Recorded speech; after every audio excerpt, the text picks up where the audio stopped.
Hello students. आज हम लोग डिस्कस करेंगे क्लास 10th के स्टूडेंट के लिए।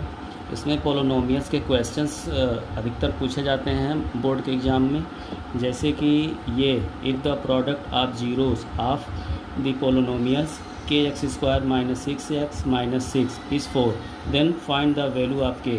तो इस तरीके से बहुत सारे क्वेश्चन पूछे जाते हैं, एमसीक्यू में पूछे जा सकते हैं या वेरी शार्ट में पूछे जा सकते हैं कि क्या होगा के की वैल्यू।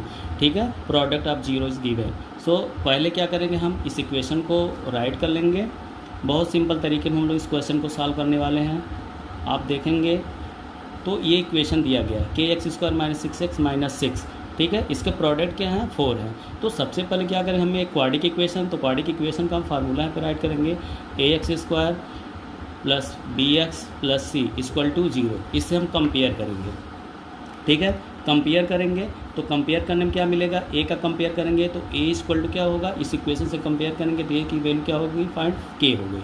ठीक है, बी की वैल्यू फाइंड करेंगे तो यहाँ पे -6 हो जाएगा। ठीक है, बी की जगह पे यहाँ पे -6 दिख रहा होगा, सिंबल के साथ में यूज़ करेंगे। एंड सी इक्वल टू क्या है, -6 दिया कांस्टेंट की जगह पे, तो सी क्या होता है, कांस्टेंट होता है। तो कांस्टेंट की वैल्यू यहाँ पे -6 दिया तो हमने -6 रख लिया यहाँ पे। ठीक है, तो इस तरीके से ए की वैल्यू, बी की वैल्यू और सी की वैल्यू हमने फाइंड कर लिया है with the help of quadric equation, जो फार्मूला होता है। ठीक है, अब क्वेश्चन में क्या दिया गया है, सिंपल तरीके हम देखेंगे। इससे पूछा प्रोडक्ट दिया, प्रोडक्ट ऑफ जीरो इस गिवन है 4। ठीक है, तो प्रोडक्ट क्या होता है इसका, 2 0 का अल्फा एंड बीटा मान लेते हैं। Alpha into beta equal to होता है C/A, प्रोडक्ट का होता है। ठीक है, और सम का क्या होता है, सम ऑफ जीरो अगर दिया रहेगा तो अल्फा प्लस बीटा कर लेंगे। Alpha plus beta equal to होता है -B/A।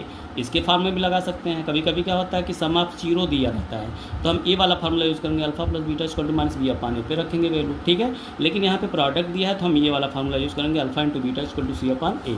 अब हम इसी की वैल्यू यहाँ पे रख देंगे, आंसर हमारा तुरंत आ जाएगा। ठीक है, तो प्रोडक्ट इक्वल टू क्या हो जाएगा, alpha into beta equal to C/C is given दिया है -6, तो -6 की वैल्यू यहाँ पे रख लिए। ए क्या दिया है, के दिया है। ठीक है, इसको रख लिए। और अल्फा बीटा प्रोडक्ट क्या दिया गया, 4 दिया गया, क्वेश्चन में 4 दिया गया, ऊपर यहाँ पे दिख रहा होगा 4 है। ठीक है, तो यहाँ पे 4 की वैल्यू रख देंगे।